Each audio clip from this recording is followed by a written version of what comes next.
That's right, Carrie. As you can see, there is a lot of orange behind me. It is quite a boisterous crowd here at the Parkway Banquet Hall.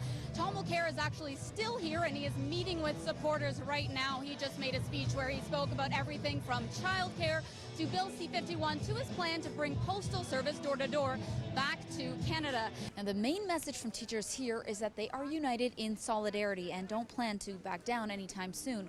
But more than anything, they just want all parties back at the bargaining table. Carrie, Jay, things are just gearing up here at O'Reilly's. As you can see, it is very busy. A lot of people, music, and of course, green beer. According to police, several people living in this building heard the gunshots go off. There is a way to save money on your utility bill, but so far people in Peterborough aren't doing it.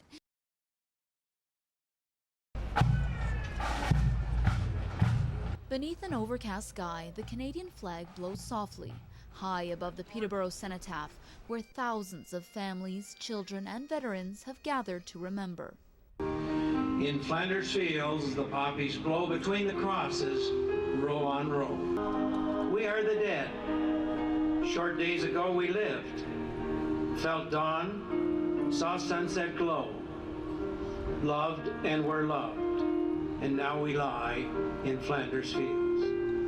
Honorary Colonel Ken Armstrong, who read the infamous poem In Flanders Fields, served in Korea. Well, it's just that, it's remembering, and all too often out of sight, out of mind. And this is a significant event in the life every year of this community.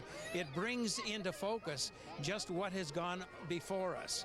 Here, much of the focus is on these men, veterans who served in World War II.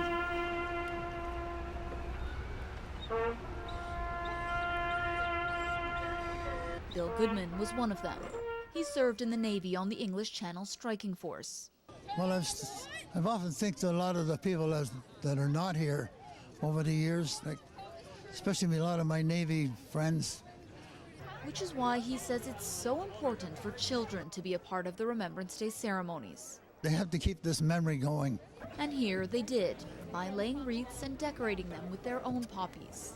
These are the wreaths presented by local community and service groups, and the tops are decorated with poppies from the children, and a few of them have handwritten thank you notes to the veterans.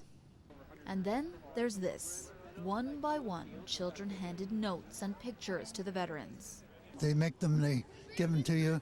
I've got a number of them at home that I kept in my scrapbook. And although the gesture may be small, the message isn't. Aileen Doyle, Checks News Watch, Peterborough. There you go. For most people, getting ready for church might mean a tie or high heels. But for Bonnie, a life jacket is part of her Sunday attire. She goes to church here, at St. Peter's on the Rock, and the only way to get there is by boat. Is there ever a day when you're getting ready and you go, geez, I wish I could just drive? There are some days, and it's when it's very rough out or when there's impending thunderstorms. I'm standing right beside St. Peter's on the Rock Church, and as you can see, the edge of the church is just a few feet away from the water. So that means when you're sitting inside listening to the sermon and you look out the window, the view you have is the beautiful Stony Lake. As it turns out, people have been enjoying that view for some time. The church celebrated its 100th anniversary on Sunday. For its centennial, the tiny island was crammed with hundreds of people.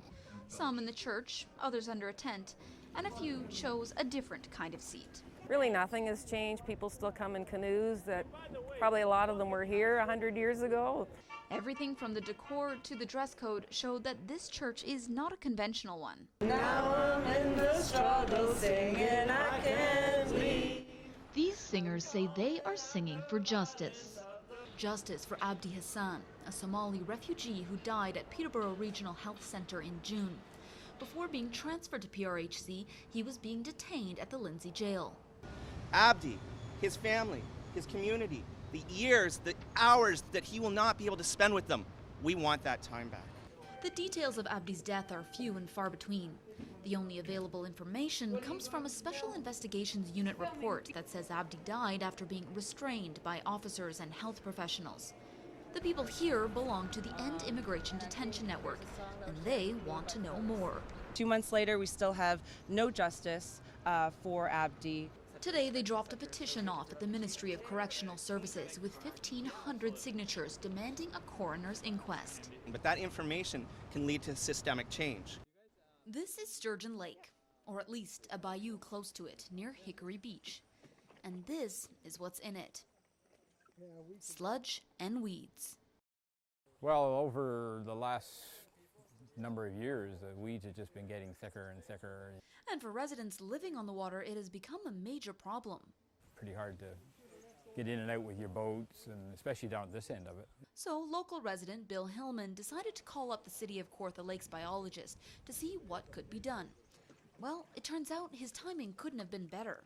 The city was looking to test out a new pilot project involving new solar-powered technology that helps to improve water quality. The solar panel essentially charges a battery that is in the back. Fueled by solar energy, this system sends an energy wave into the canal. The wave helps increase oxygen in the water. When there is more oxygen in the water, natural bacteria is able to grow and clean the system. What's happening here is that you're freeing up the lake and the river and the streams from invasive species. When they said this unit's going on your property, we went bonus. Leslie Squina and her husband have watched the water change since the system was installed on their property last month. The weeds started coming up and were dying, and then we noticed that it was clearing up, and we were very happy. Now this machine is still in the testing phase and will be here till the end of September. Then the City of Kawartha Lakes will study the effects that it's had on the water before deciding whether or not they want more of these or whether this one is here to stay. Aileen Doyle, Checks News Watch, Fenland Falls. If you have ever wanted to give fishing a try or wanted to introduce a friend, this is the week to do it. It was a narrow escape for one woman on Sunday as Peterborough fire crews had to cut the roof off her car to extricate her after a crash at Clonsilla and Goodfellow. So many desserts. This is the perfect way to start off the week and a perfect Monday. So wrapping up on our final dessert today, what have we got going? So we're doing a plum and nectarine crisp. And that's all the time we have for now. Thanks for watching and stay tuned. The Week in Review is up next.